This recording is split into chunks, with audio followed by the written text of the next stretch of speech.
Welcome to HortTube. My name is Jim Putnam. In this video, I'm going to be doing the giveaway for the ProPlugger planting tools. I introduced this video a couple weeks ago. In that video, in order to be registered to win, you had to make a comment at the bottom of that video. I also asked if people had questions, they could ask questions, and I would do a question and answer video as part of the giveaway.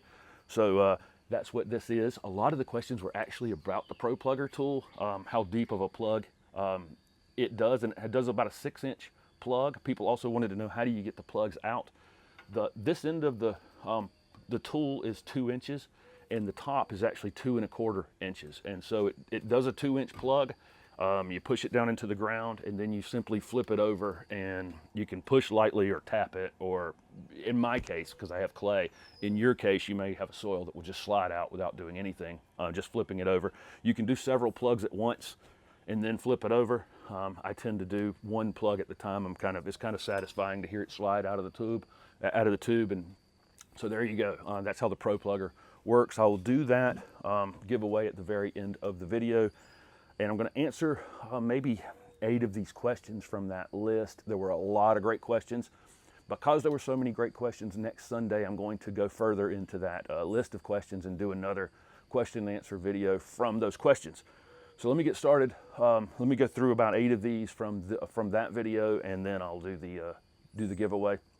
One of the questions I got was about dogs urinating on plants. I'm lucky I have a female dog, and she makes little circles in my grass, but she doesn't mess up my actual shrubs.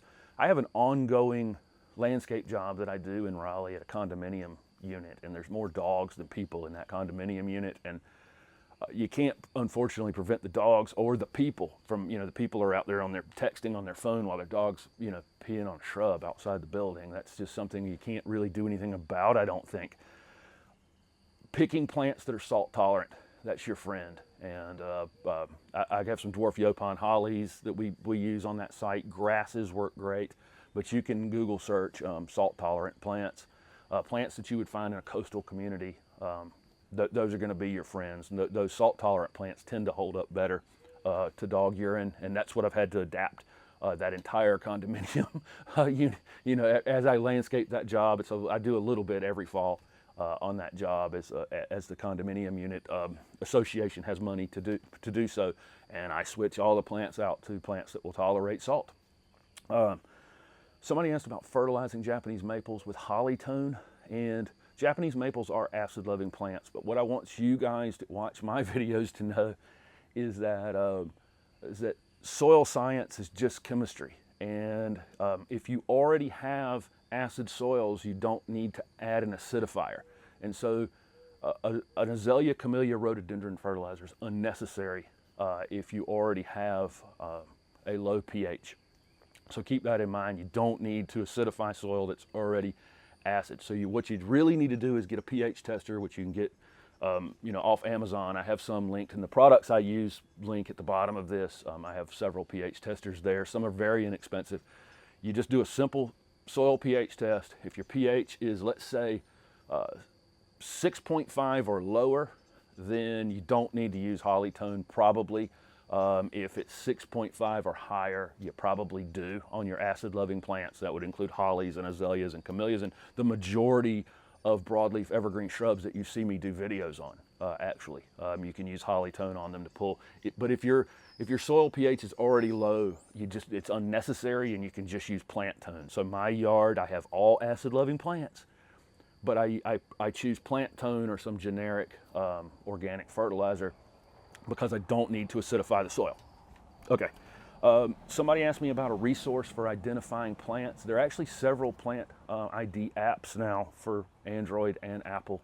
You can look those up, and I haven't tried one yet. Maybe I'll do a video on them at some point and see which ones are most effective, but they just allow you to take a photo of a plant, and then it goes to a database of photos that I guess they have and matches it up. Google has a database of everything we've ever done in our history of our lives. And so Google has an app for it too, where you can just identify anything in the world. It could be a beer bottle or a shrub, but they have trust me, they have all of our photos, and they can match up. So there are ways to identify plants now with your smartphone. If anybody downloads one of those, let me know how effective they actually are at identifying the things that are in your yard. And like I say, maybe I'll do a video on it at some point. Somebody asked about the space in your yard. On the north side of my house, when you're in the southern United States, the north side of your house is really, really tricky because like 10 and a half months out of the year it's shady, and then in June and July the sun actually goes north of us, and it absolutely cooks the north side of our houses, and it's difficult to pick plants for that space. I always lean on natives in that space. I actually have a dogwood on the north side of my house, and dogwoods like part shade conditions. That tree's in the shade 10 months out of the year. For, you know, maybe 6 weeks, the sun goes over there and just absolutely scorches it. It's very tolerant of it. So keep that in mind. Inkberry hollies for me, dwarf yaupon hollies. Like, I could go through a list of native things to North Carolina that are going to do very well in those types of conditions. But that's what I would do. Lean on natives in difficult circumstances. Somebody asked about rabbit and deer sprays, like lots of people. That's the #1 question, honestly, on this channel, is keeping deer and rabbits away from things. You know, I put a plastic deer fence around my winter vegetables to keep the rabbits out, and it was very, very effective at doing that. In terms of the sprays, I know the sprays work. But are you dedicated enough? Because I know I don't think I would be dedicated enough to spray something every 7 days, or every time it rained, or every time, you know. I don't know how dedicated I would be to saving a plant from deer with those sprays, because they have to be constantly reapplied. And so, you know, if you can, that plastic deer fence that I had in these vegetable planting videos that I had around that garden back there, it's a 7-foot high plastic barrier, and it's probably would work well. I understand some of you in neighborhoods where you couldn't put something like that up, but if you have a wood line like I do back here, that thing would blend right into those woods and be attached to those trees back there, and would be a good choice for me if this was a problem for me. I occasionally get a herd come through here because there's a creek down below me, but they seem to be satisfied mostly staying in the bottom of the neighborhood down here and eating those folks' plants. And don't come up here and mess with me all that much. But I understand the pain here, and picking deer-resistant plants is honestly the best way. There's really no other good way, or some kind of trick or hidden way. I gave the ProPlugger details.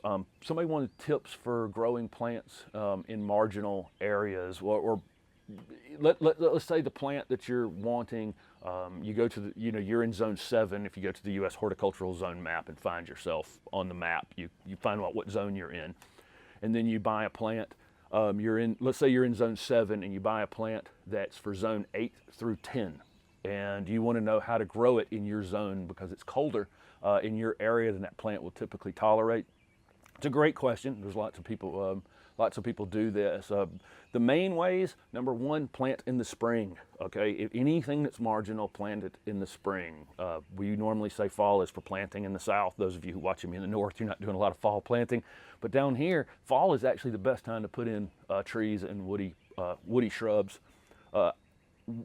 Where I don't think the rule applies is if you're planting something that's marginal. If you're planting something that can be stung in the wintertime, plant it in the spring. So that's one way, is getting it more established, keeping it out of the wind. The wind is the biggest problem. If you're growing something where the ground freezes, the roots can no longer put water into the top of that plant. So especially for broadleaf evergreen shrubs, plants that keep their leaves in the wintertime, those plants are particularly vulnerable to the wind moving across the leaves while it's drawing water out of the foliage while the roots are frozen and can't bring water up. And that's usually, that desiccation is what it's called. That's usually what kills plants in the wintertime. It's what kills plants in a nursery setting, even in the south, because the plants because the pots are above ground, they can freeze solid. They're very vulnerable to freezing solid, and then the wind blows across the top of them. So, a plant that wasn't really marginal becomes marginal because we had the roots exposed on it. So plant it out of the wind, and plant it in the spring, and then unfortunately you're going to have to cover some things if you get a prolonged period of time on anything that's marginal where it stays below freezing. That mark for me would be, if it's below freezing for more than 24 straight hours, I'm covering it probably because it's going to lock the water up for too long at the roots. So that's my tips for planting things and that are marginal in your area. Somebody wanted my top 5 drought-resistant perennials, and I'm going to throw in deer resistance. That part 3 of that perennial planting videos that I'm working on right now. I planted salvias, and everybody watching me, there's salvias that you can grow that are hardy in your area. Some are less hardy. Make sure that it's one that's hardy in your area. Salvias for sure, which are in the sage family. Russian sage is another thing. So salvias, sage, agastache, those are going to be deer resistant, tough as nails perennials that bloom all summer long. They require a little bit of love. You need to water them occasionally if it gets dry, maybe cut them back a couple times during the summer. Shasta daisies are super, super easy and super, super rewarding. And if you think you know anything about Shasta daisies, go and shop for them today. There are literally maybe 100 new varieties of Shasta daisies in the last 10 years, and they are beautiful. I mean, really, really amazing Shasta daisies. I've got some opening over here on the other side of my property over there. And then I'm going to put some catmint in a few areas in this yard this summer as a beautiful blue flowering perennial. Also deer resistant and also tough as nails. So that would be my my 5 super tough perennials. So I'm going to end this video here with the ProPlugger giveaway, and don't forget to tune in next Sunday, and I'll go further down the list of question and answers. Thanks for watching. Okay, here's the random comment picker. I just put that video in that everybody made the comments on. Hit get YouTube comments, and then I hit start to pick a random winner from those comments. We'll need to do this twice. The first winner is Jerry Andrews, right there. And the second winner, let me do this again, get the comments and hit start.